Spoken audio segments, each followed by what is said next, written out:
Tragic events can either bring a nation to unite or divide it amongst separate groups.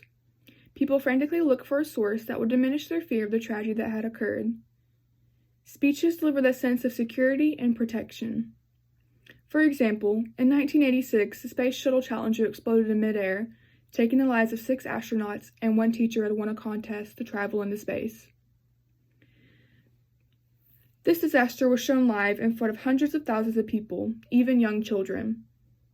After this horrific tragedy, the president at the time, Ronald Reagan, delivered a heart-wrenching speech to comfort the mournful nation and set a plan for the future ahead, and to inform the viewers of a disaster that had just occurred. I believe Reagan performed all the right tactics to ensure that the country felt safe and motivated after hearing his speech. As one can notice, Reagan broadcasted his speech in the Oval Office nationwide across radios and televisions. Reagan's speech begins with addressing the tragic event and grieving of lost ones. Reagan then shifts to an optimistic tone in redirecting the future towards the right path. In his speech, he mainly focuses on stability and hope for the future. Reagan emphasizes the pain the tragedy had on him and his wife by stating, "Nancy and I are pained to the core by the tragedy of the Shuttle Challenger." By clearly displaying their mourning and the use of inclusive pronouns, Reagan builds up the audience's emotions and creates a strong sense of unity among him and the rest of the grieving nation. Reagan also stated, "We cannot bear as you do the full impact of this tragedy, but we feel a loss and we are thinking about you so very much." He continues to use inclusive pronouns to relate to the audience that he is also feeling sadness from this disaster. The audience then feels included and united after such a tragedy. Reagan also takes time to say the names of the heroes who had lost their lives, to show sympathy for the mourning families. He makes sure that his voice is projecting confidence and not shaken. He wants the listeners to understand what he is saying and that he's going to ensure safety.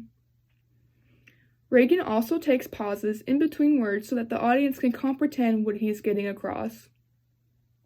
This makes it easy for the listeners to follow, since he's giving the speech so soon after the initial disaster.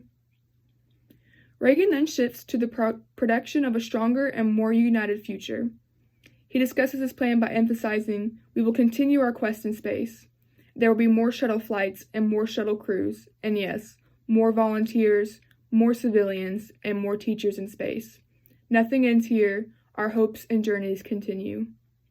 Reagan built up towards a bigger meaning to emphasize the importance of the new and old explorers and what impact they have on the nation. This escalation gets the audience motivated and wanting more from themselves. Thus, the people will feel confident in future explorations. Reagan also refrains from using conjunctions to continue his buildup of emotion.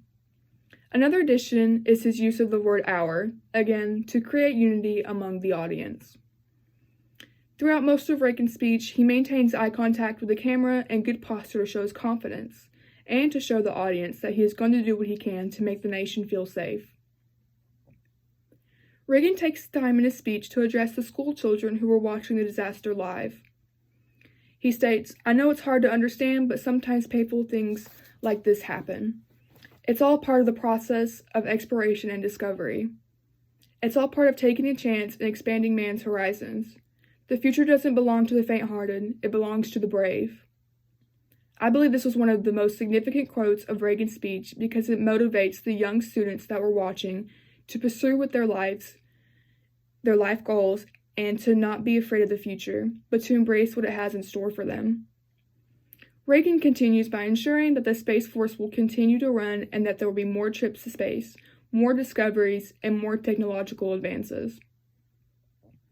Reagan ends on a positive note, ensuring that the country will be able to endure this tragedy and move forward with confidence and motivation. I know some people who had seen the explosion live, and even though it was a scary sight to see, they continued on and had faith in their country. Although his speech was short and to the point, Reagan was able to make the listeners feel more comfortable with Space Quest and was able to show his support to families who had lost loved ones on that tragic day.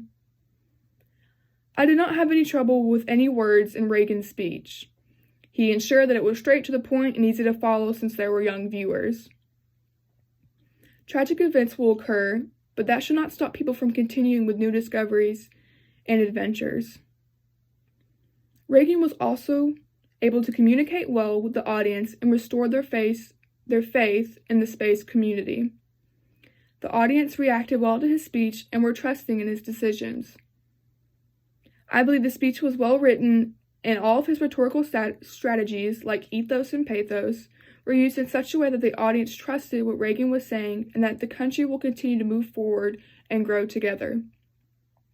Overall, I find the speech to be very comforting to the audience and builds their faith for more adventures.